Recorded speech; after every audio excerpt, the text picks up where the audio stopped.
Vienna, 1896. Just as the sleet began to fall on the cobbled courtyard outside Schönbrunn Palace's infirmary, the crown prince was bleeding again. The heavy oak doors slammed open, echoing down the tiled corridor. Two guards dragged his limp form between them, the dark crimson spreading over his white fencing tunic. "Another duel," whispered a passing maid. "He challenged Count Halvern at dawn," one of the guards muttered. "Over something about the railway contracts. Foolish pride. Bring him to the back chamber now," said a calm, clear voice. Wenna Thorne didn't run. She didn't need to. Her steps were quick, sure, and silent as she turned down the corridor with her leather satchel in hand, skirts swaying just enough to suggest haste but never panic. At 24, she had seen worse in field hospitals during the Bosnian campaign. But this was different. This was Crown Prince Niklas Wilhelm. They laid him out on the linen-covered cot, his jaw clenched, breath shallow. A clean slice ran from his left shoulder to his ribs. Not deep enough to kill, but enough to scar. Enough to make him wince when her fingers touched the torn fabric.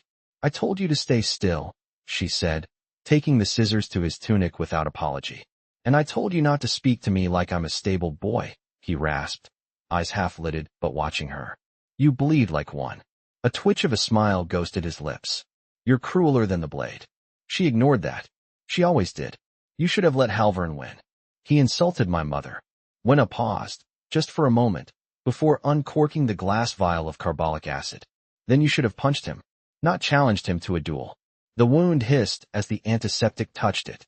Niklas groaned low in his throat, eyes screwed shut. "Breathe," she said, steadying his shoulder with one hand. "If you faint, I'll tell the court it was from fear."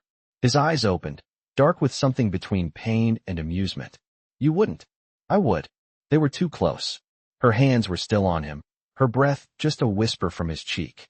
He smelled of sweat, blood, and something sharper steel, perhaps. She stepped back.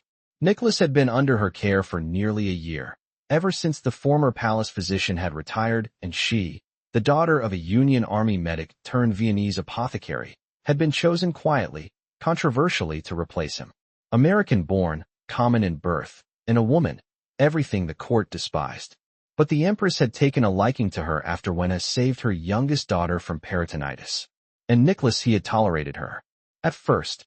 Now he watched her too closely. "I'll need to stitch it," she said. 6, maybe 7. "Fine." She threaded the needle in silence. He didn't flinch when she pierced his skin. His jaw tightened, but his eyes never left hers. "You could have died." "I didn't. Next time you might." He said nothing. Outside, sleet tapped against the windows like impatient fingers. When it was done, she stood, wiping her hands on a linen cloth. "You should rest." "I can't. Council meets at noon. You'll tear the stitches. I'll have you stitch me again tomorrow then." "Niklas," she said, before she could stop herself. He looked up sharply. She never used his name. She swallowed. "You're not invincible." A long pause. Then, softer than she'd ever heard from him. "I know." There was a knock at the door. She turned too quickly, nearly brushing his knee with her skirts. A footman entered with a letter sealed in red wax. "Urgent, Your Highness." From the foreign minister. Niklas took it, eyes flicking to Wenna. "Leave us." The footman hesitated, but obeyed. Niklas broke the seal, read the letter, and cursed under his breath. "What is it?" Wenna asked. "Russia's threatening to pull support if I don't marry Princess Ekaterina by spring." Wenna's pulse skipped. "I thought that match was off." "So did I." She busied herself with her satchel. "Then congratulations." He stood slowly, testing the weight on his left side. "That's all you have to say?" "What else should I say? That I hope you'll be very happy with her? That I'm proud of your diplomatic sacrifice?" His eyes darkened. "You're angry." "I'm nothing." "That's not true." He stepped closer. Too close. "You're the only person in this palace who treats me like a man, not a title. The only one who dares argue with me. The only one who listens. You're engaged." "I'm not. Not unless I agree." She met his gaze. "You're still the crown prince. And I'm still your healer. That's all this is." He reached into his coat and pulled out a folded scrap of paper. "I wrote this before the duel," he said. "In case I didn't return." He held it out. She didn't take it. "I don't want your deathbed letters." "It's not that," he said. "It's a request." She hesitated, then took it. Opened it. It was a single line. "If I fall, let her be the one to dress me for burial." No one else. Her throat tightened. You're cruel. No, he said. I'm honest. There was another knock. This time, it was Count Halvorin himself, pale and stiff in his military coat. Your Highness, he said. The council is assembled. Niklas didn't look at Wenna again. But as he passed her, his fingers brushed hers, a whisper of contact. Nothing more, and in that touch was every word they couldn't say. When the door closed behind him, Wenna crumpled the letter in her fist. But she didn't throw it away. That night, she slipped into the empty courtyard. Sleet had frozen into a thin crust on the marble steps. She stood beneath the flickering gaslight and looked up at the palace windows. One of them was still lit. His. The frost held through morning, threading lace over the palace's wrought iron balconies.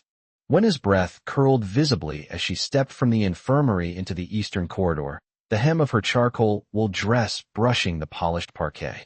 She'd been summoned not by the empress, not by the chief of staff, but by the palace steward, which meant the summons had come from him. She found him not in his chambers, but in the conservatory, where warm air from hidden vents kept the camellias blooming even in January. He stood with one arm in a sling, his back to the door, watching a gardener prune the white blossoms with shears that clicked softly in the hush. You sent for me? She said, keeping her voice even. I did, Niklas replied without turning. I wanted you to see something. She stepped beside him, careful not to let her shoulder graze his. He gestured toward a camellia bush bent under the weight of its blossoms. Princess Ekaterina's favorite flower, he said. They're shipping seeds to Moscow as a gesture of goodwill. Wenna folded her hands. A political bloom, then. He looked at her now, his eyes unreadable. They've arranged for her to arrive in March. She inclined her head. Then I assume I'll be dismissed by April. No, he said. You won't. You'll need a new physician, she said. One deemed appropriate for a future Tsarina. I said no. She met his gaze for a long moment. Why bring me here, Niklas? He hesitated. Then, very quietly, because I don't know how to keep you near me without destroying both of us. The weight of it settled between them like snow on the glass panes above. She didn't answer. Instead, she turned toward the camellias, their petals already beginning to brown at the edges despite the warmth. I was told your grandfather nearly married a Hungarian woman, she said after a moment. He looked startled. Where did you hear that? The Empress's former lady-in-waiting. She said it nearly caused a constitutional crisis. It did. He gave a short breath, not quite laughter. She was the daughter of a mathematician. Brilliant. Protestant. They sent her away to Basel. She died there, didn't she? He nodded. Pneumonia. Wenna's fingers curled around the carved edge of a planter. She must have known he loved her. She did. As her eyes lingered on the petals, she realized he was studying her hands. You never wear gloves, he said, his tone shifting. I can't work in them. Thread catches. You have scars. She didn't flinch. Boils. Burns. Needle pricks. They come with the work. They tell a story, he murmured. They tell the truth. He stepped forward, and she felt the heat of his body even through the air between them. I'm tired of pretending every hour of the day, he said. Tired of speaking in code, of letting others decide what feelings are acceptable. She didn't move. Then stop. I want to, he said. But I don't know if I can ask you to stand beside me when you'll be torn apart for it. You're not asking me that, she said plainly. Not yet. No, he admitted. Not yet. The gardener bowed as he gathered his tools, retreating down a narrow path between the hedges. Silence returned, save for the soft hum of hidden pipes warming the soil. Wenna's voice was very low. There's a convent hospital outside Grass. The abbess writes to me each month, asking if I'll come help with the fever wards. If I go, no one will question it. You would vanish. I would survive. He turned to face her fully. And if I asked you not to go? She looked up at him, her eyes steady. Then you would owe me a reason. He didn't answer at once. Instead, he reached into his coat and withdrew a small, rolled parchment. He hesitated, then handed it to her. She unrolled it slowly. It was a hand-drawn plan, an architectural sketch of a new wing, labeled first in Latin, then German. A public infirmary, adjoining the palace grounds, but open to the outer districts. The handwriting in the margin was his. Fine marble for the entry, but common flooring in all surgical rooms. Windows to face southeast. Prioritize light. Her hands trembled slightly as she held the paper. This isn't approved. Not yet. You'd be challenged. Accused of weakening the crown. I'd be accused of many things. He looked at her. But I'd be right. She rolled the parchment back with care. Why show me this now? Because I want you to run it. And I don't want you to leave. She handed the sketch back. If I stay, it can't be for you. I know. Wenna stepped back, her breath visible as it met the lingering cold near the conservatory doors. When the council votes, she said, they'll ask why the infirmary is necessary. I'll tell them the truth, he said, that a nation that doesn't heal its people isn't worth inheriting. She looked at him then fully, without pretense. And he saw it. Not agreement, not surrender, but willingness. She left without another word. Outside, the sun broke briefly through the clouds, catching on the frost-laced hedges. And in the hush of the empty corridor, Niklas stood alone, one hand resting on the warmth of the camellia bush, petals bruised beneath his fingers. The letter from the Ministry of the Interior arrived mid-February, crested with the black double-headed eagle and bound in green ribbon. Wenna unfolded it beneath the oil lamp in her quarters, the flame drawing a faint glisten across the ink. The official language was precise. Per ordinance of the court council and with assent of the crown, approval had been granted for the establishment of the Hofburg Civic Infirmary, to be led under her direction. The funding was modest, the permissions conditional, but it was real. She exhaled slowly, the paper settling in her lap like a weight she hadn't realized she'd been carrying. Her fingers, ink-stained from the earlier hours spent labeling tinctures, curled around the edge of the desk as she looked out over the courtyard. Snow lay in soft banks along the stone balustrades, undisturbed. The prince's window was dark. 3 days later, she was summoned not to the palace but to the old riding hall, now converted into a planning space by the Imperial Works Commission. The air inside was sharp with lime and sawdust, the scent of raw timber rising from the planks stacked in careful rows. She found Niklas standing beside a long table strewn with architectural drafts and correspondence, his coat unbuttoned, hair damp from snowmelt. "You're late," he said, though without reproach. "I was stopped by the guards," she replied. "They didn't believe I had business here." He brushed a wet curl from his temple. "They'll learn." She approached the table. A new sketch lay open, more detailed than the first, marked with her initials besides several notations. "They incorporated your ventilation layout," he said, "and the southern colonnade." She traced the drawing lightly. "There's no space allotted for a convalescent garden. I told them you'd insist." "I do." He folded his arms, watching her. "They'll try to delay. The council will want to allocate funds elsewhere. Then we'll build it slower." He leaned forward, his voice low. "I've arranged for the architect to meet with you directly. No intermediaries." She glanced up. "That will be noticed. Let them notice." Wenna didn't reply. He walked to the far end of the table, picked up a sealed envelope, and held it out. "From the abyss in Graz," he said. She wrote again. Her hand closed around it. The wax was unbroken. "I didn't read it," he added. "I know." She slid the letter into her coat without opening it. Behind them, the echo of footsteps rang through the hall, 2 engineers passing, murmuring about foundation stones and winter drainage. The prince rested his fingers lightly on the table's edge. "They'll ask why I appointed you," he said. "Why not someone with rank or title? You could say I'm unbribable." "No," he looked at her. "I'll say I trust the only person who ever told me no." She studied him for a long moment. Then, quietly, "You'll need stronger allies than me. They're coming. Slowly. They have to come faster." Niklas stepped closer, the chill of his coat brushing hers. "I see you in every corridor now, even when you're not there." She didn't move. "Don't say things like that." "Why?" "Because I remember them." His voice dropped.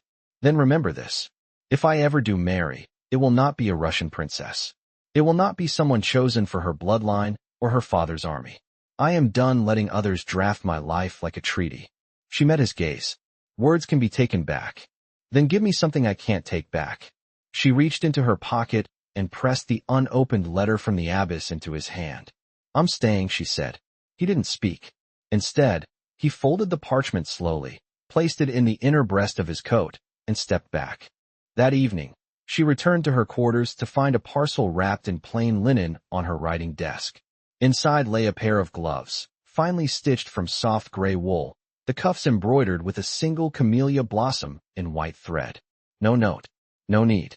She wore them the next morning as she walked the perimeter of the cleared ground behind the eastern wing, the future site of the infirmary. Snow crunched beneath her boots, and the city beyond the palace walls stirred into motion, unaware that something had shifted.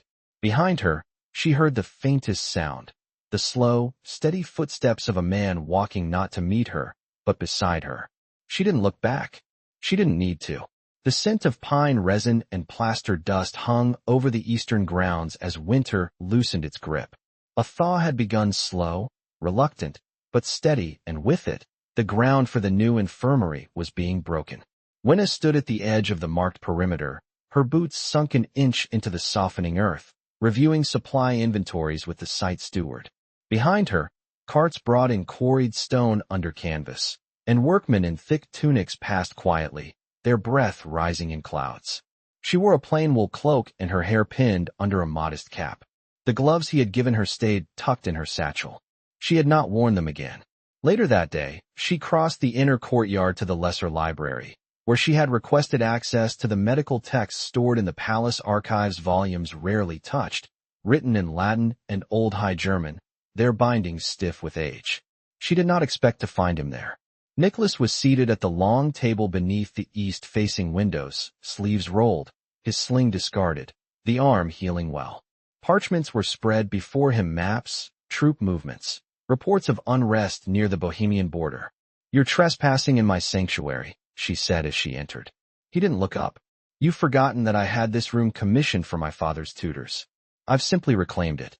She set her satchel down at the opposite end of the table. "You're avoiding the ministerial hearings. I've already answered their questions. Repeatedly. They're calling for a second vote. Some of the landowners are challenging your authority to commit funds." He leaned back, fingers laced behind his head. "And what would you have me do? Appease them with a parade? Offer a marriage alliance to soothe their pride?" She pulled a chair out. "I would have you stop underestimating them. They only respect what they fear." He studied her, the edge of something sharp in his gaze. "Do you fear me?" "No," she said. "But I understand how easily your position could be taken from you." He tapped the table once with the edge of a silver letter opener. "They think I'm soft. Then show them something else." "Like what?" She opened the ledger she'd brought. "Open the infirmary doors before construction is complete. Use the south storage halls, convert them into temporary wards. Let the press see it. They'll say it's a distraction. They'll say what they like. But they'll see you acting as more than a figurehead." He was silent. Outside, the bells of St. Augustine's tolled once, marking the hour. She turned a page. "There's already an outbreak spreading in the Leopoldstadt quarter. If it reaches the inner city, you'll be blamed for negligence." He stood and walked to the tall window. "They want a sovereign who follows their design, not one who draws his own. Then redraw the expectations." When he turned, his face was unreadable. "Do you ever tire of challenging me?" "No," she said. "Because you haven't stopped needing it." The silence that followed was not cold. It was something else, thicker, complicated. "I received letters from Berlin," he said after a moment. "They want to reopen negotiations with the Russian court. Resurrect the engagement." She closed the ledger. "I've delayed my reply," he added. "For how long?" "As long as it takes." She stood, slowly. "They won't wait forever. I don't want forever. I want something real, unshaped by politics, unspoken by speechwriters. No crown allows that. Then I'll wear it differently." They stood across from each other, the long table between them. Neither reached out. Neither needed to. A knock at the door cut through the stillness. A steward entered with a sealed envelope. "For Fräulein Thorne," he said, bowing. She took it. The seal bore the insignia of the Royal Medical College of Vienna. After the steward left, she broke the seal and scanned the contents. Niklas watched her closely. "What is it?" "They're offering me an honorary seat on the Emergency Health Board. It's ceremonial, mostly. You'll accept." "I'll consider." He stepped closer, voice quiet. "Do you still believe we're impossible?" "I believe we're dangerous," she said. "To each other, to everything you've built. And I believe we've already crossed the line. You're not married." "No. But you're not free." "I wasn't born to be free," he said. "But I was not born to be silent, either." She looked down at the letter in her hand. "If I take this seat, I'll be seen differently." "Good. Let them see you." "And if I'm accused of ambition?" He reached for her, then not boldly, but as if confirming that the space between them had truly disappeared. His fingers touched her wrist, barely there. Then let them call it ambition. I'll call it courage. She didn't pull away. Outside, the sky had begun to darken, but the light through the stained glass still held the color of late afternoon amber and soft blue, casting long shadows across the library floor. Neither of them moved as the hour passed. The parchment on the table fluttered slightly under the draft from the window, but nothing else shifted. Not yet.